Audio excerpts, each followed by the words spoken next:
Hi everyone, welcome to Corporate Review. I'm your host, Ara Tapuzzi, and I'm the Economic Development Director here for the City of Novi. We've got a special program in store for you today. We're actually here at the Novi Public Library, and we're going to be talking with Karen. She's an information librarian. I'm going to call her a business librarian, but don't tell anybody else that. And we're going to talk about the Business Resource Center. Here we are upstairs, second floor of the Novi Public Library. Karen, thank you for allowing us to come in and invade the library and talk about this valuable resource. Karen, talk about the inception of the Business Resource Center. The Business Resource Center was started in September 2012. It's actually a partnership between the Michigan SBTDC, which is the Small Business Development Technology Center. Long name, long acronym. Lots of alphabet soup here. Yes, the partnership actually provides classes that are held here at the library on how to research business information and how to write business plans. And also we share materials. So we provide a lot of hard copy, nonfiction circulating business material. And between the two of us, we offer the classes and the hard copy materials. Talk about some of the classes, because I'm familiar with the SBTDC. Not everyone may know what that is, and it's definitely a good resource. Talk a little bit about what they do and what they bring to the library. We actually refer a lot of our business patrons to their courses. Typically, if you run through an MI SBTDC course in the public, it's for fee. It's sometimes $30, sometimes $40, sometimes a little bit more. But we offer these courses through our partnership for free to our business patrons. So it really is an excellent service because you're still getting the same content delivered by the same presenters, but you're getting it at no charge. The two courses that we offer here, one is called Business Research, Feasibility to Expansion, and it's a 3-hour course. It's co-taught by MISBTDC presenters, there's 2 of them, and then myself, and we're basically looking at the range of business information sources, everything from hard copy reference and databases to what you can find online, to the agencies and different groups that are around government and non-government entities that support business development and creation. Really just giving them all the resources that are available to them. Exactly. What's probably the most popular request that you get from the attendees to these classes? Business plans. Everyone is either starting a business plan or in the middle of a business plan or stuck somewhere in a business plan. So the questions usually relate to how do I identify my competition? How do I locate new customers? How do I find suppliers? That's the kind of information you can easily gather and map geographically using databases. And these are new businesses coming to, existing, combination of both? Good question. We get a mix. The kind of businesses that we tend to see in the library are the smaller businesses, the people who are starting up the one-person hair salon, the masseuse. I want to open a yoga studio. Occasionally we'll get people who are interested in franchises. So it's basically the very small 1, 2, 3 person kind of operation that people are researching. How do you start such a thing? Definitely the business plan's valuable. Every business needs to have one. It's always surprising to me how some go into business, have no plan, and then in the middle of it, they figure, where do I go next? So it's good to have that resource. Talk about the database part, because I find that always to be interesting. I think that covers a cross-section for a lot of businesses can use that. Talk about what those different references that you have. Okay. The business databases are really the crown jewels of our collection. We have 3 business databases currently that we subscribe to. Novi Public Library pays for them themselves with their own funds. The library world has been squeezed like everything economically since 2008, and a lot of the local libraries have lost their funding for things like business databases. Novi has made it a priority to invest in our business databases, and we've actually expanded them recently. The 3 databases that we have, the first one is called Reference USA, and it is the premier business directory database. So that basically helps you figure out who is doing what, where. It's got great mapping features, so it's not just, you do download into an Excel file that you can manipulate, but you can also map the data. So it's very good visually to see where are my competitors located. Another database that we offer our business patrons is called Business Decision. And Business Decision runs off of Census 2010 data, which is actually pretty current. And what that does is it maps geographically for demographics like age and income and gender. So that brings a demographic layer to your mapping. And then the third business database that we offer is called Business Decision.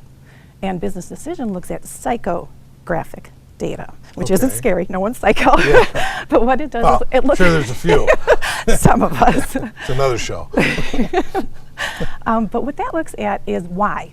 Why do people do the things they do? Okay. So give me an example of that. I'm not familiar with that database. It's very interesting. What it does is it uses ESRI data, and that is a data set that breaks out the entire North American population into 64 segments. Right. Very discrete segments that talk about their behaviors as far as what type of media they like to use, how do they get their information, what type of places they shop in, how often do they go on vacations, do they have pets. Very narrows it down. Very profiled. Buying habits. And exactly. And so these 64 segments you can map geographically on where they reside. Right. So for instance, one of the examples that we use in the MISDC alphabet soup class, it's hard. It's hard. Yes. I know. When we're talking about using business decision database is we looked at Oakland County sports bars because one of our patrons was interested in opening a sports bar. And so we mapped geographically, here's your competition, and then we mapped as far as what we thought their demographics were, and we overlaid that, and so then we saw corridors where there were some opportunities. But then when we put the psychographic data on top, the whole different picture emerged in that there are very definite areas that want to see the NFL on Sunday. Right. But then there are also areas that want to see NASCAR.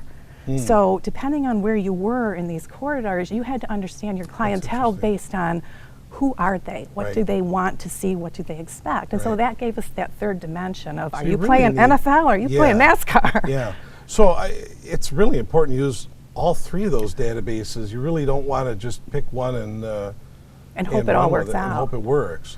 Right. Well, it's classic. Information is power. The more information you have, the more you can layer on, the better decision you make, because you're really funneling your information to a really targeted sweet spot.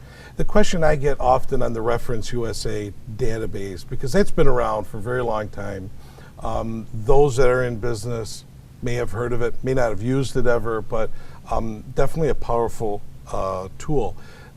How up to date is it? I would assume it's just like anything else, but I mean, talk a little bit about the kind of information that they would be able to gather. What would they be able to download and use?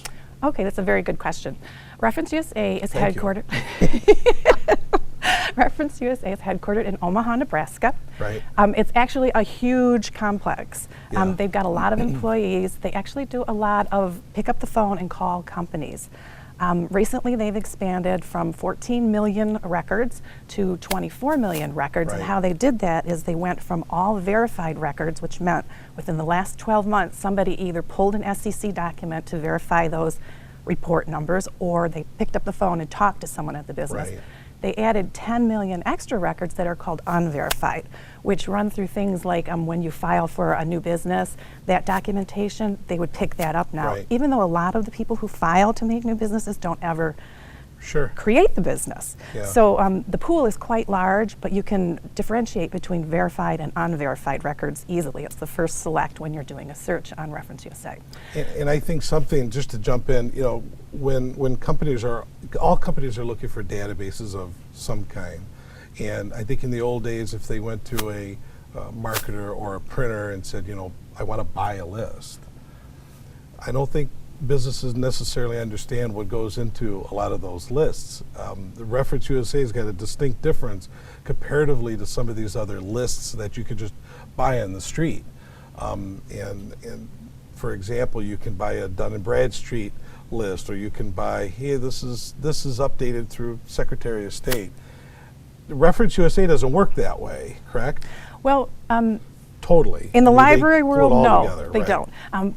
To your point, it is garbage in, garbage out. Right. And they spend tremendous amount of time and money to make sure that it is not garbage going in. So the database, it really is the cleanest, most comprehensive business directory database on the planet, covering North America. Never going to be totally 100%. Things change every day, but yeah, as far as accuracy goes, pretty top. They are definitely the gold standard as far as business Yeah. directories go. As far as what you can do, you can Yeah. generate lists based on your own parameters, and that's the beauty of it. With access to Reference USA, you don't have to buy a list. We have not only the business module, we also have the consumer module. Right. So if you're trying to generate potential customer lists, Sure. use the consumer module, and you Right. can use some pretty powerful selects to get a list narrowed down to what you're looking for. Okay. Again, it is a directory though, so when you work on the consumer side and you're trying to find out who's watching NASCAR and who takes vacations every year, Right. you're not going to get that kind of select because they don't do the psychographic Right. data side of it. So really, that the actual Reference USA is probably the last one you want to access. You Yeah. probably want to do all your other demographic And figure out who is your target Yeah. first, and then you'd be able to geographically say, okay, Right. I think they're here now because as now opposed you, to just, I want everybody that lives in Novi. that's the killer in business. Right. Everybody is nobody's market. Right. You know? That's a good point. That's true. Okay, so that's the database end of things, and that's sort of the some of the bigger classes. But there's also mentorship, SCORE. Talk a little bit about that, because I don't know that everybody knows what that is. Okay. We do have a great partnership with SCORE, and Yep. SCORE, Another acronym. it is. It used to be the Service Corps of Retired Executives, Right. but now it's just SCORE. Right. Because not all of them are retired. Right. Some of them are actively involved still in business. Okay. What this is a way for our patrons to tap into the knowledge of people who are active in business and have experience. Yeah. What happens is we have SCORE mentors come in 2 hours on Thursdays, 2 hours on Saturday mornings. So it's only 4 hours a month, but the spots book up very quickly. I bet. SCORE mentors will deal with specific business problems, like I don't know how to fill out import-export documentation, something very specific, or they Right. work with people like, you know, I like to do crafts, I want to turn it into a business, how does that work? Right. So they'll handle anything, the whole range of questions for people starting or growing small businesses. And the cost of that?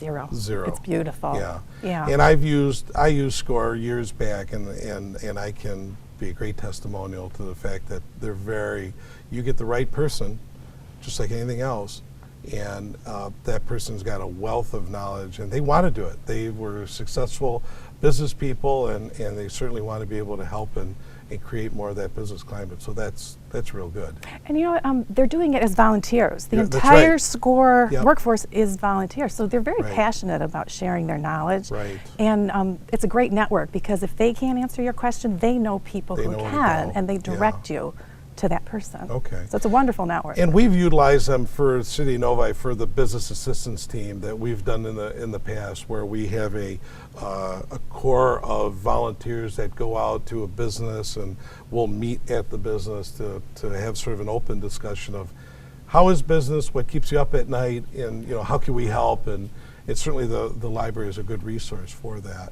What other things are going on for the Resource Center? Kind of tangentially to that, we offer Tangentially? if Wow, you're we into always geometry. learn. Very good. No, but you've just upped the level of this program by using that word. How about on the side? No, I like tangentially. I can't spell it, but that's Okay. We also offer investment courses for people to learn, to understand Oh, how to okay. use their money, how to set up personal finance, how to plan for retirement while you're still paying for college expenses for your kids. So we have a partnership with a group called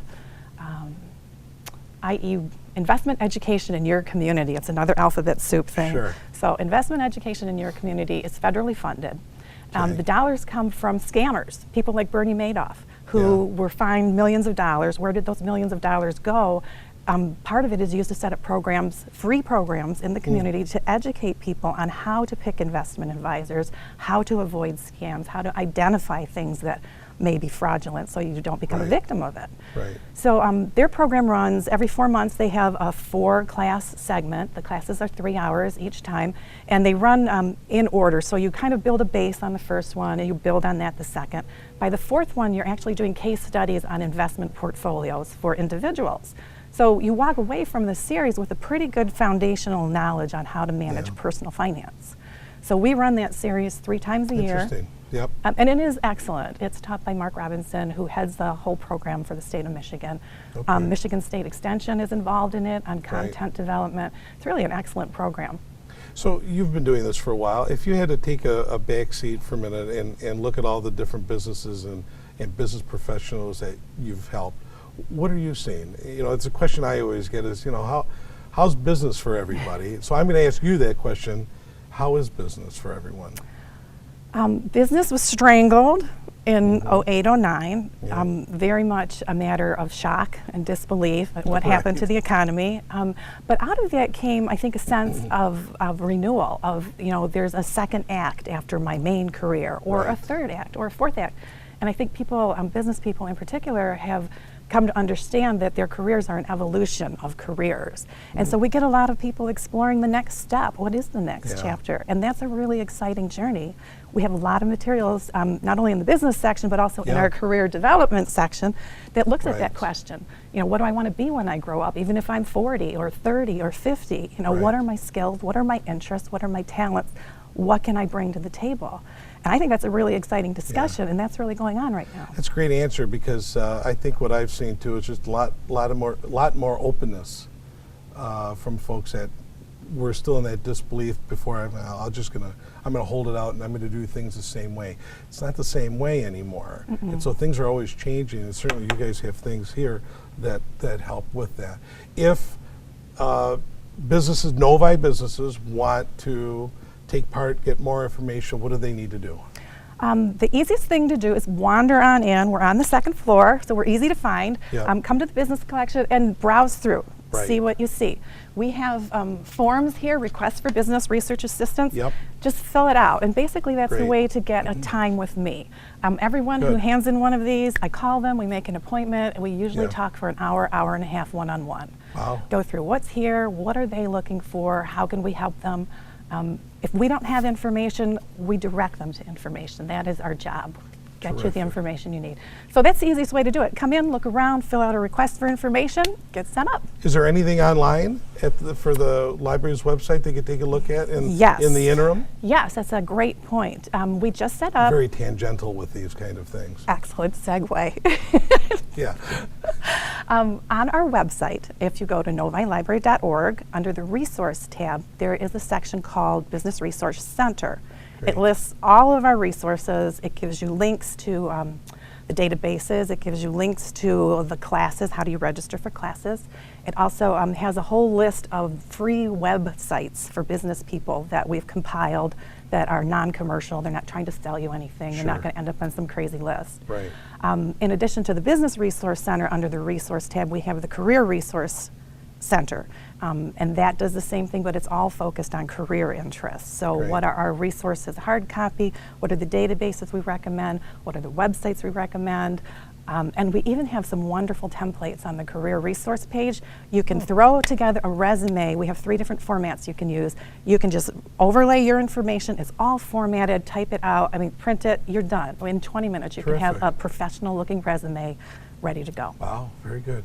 We've run out of time, but thank you, Karen. My pleasure. Wonderful talking to you.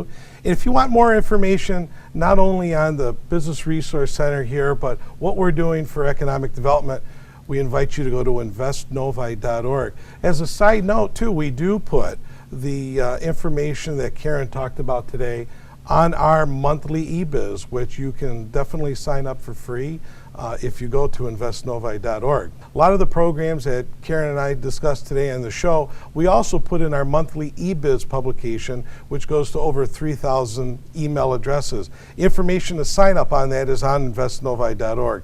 Until next time, take care.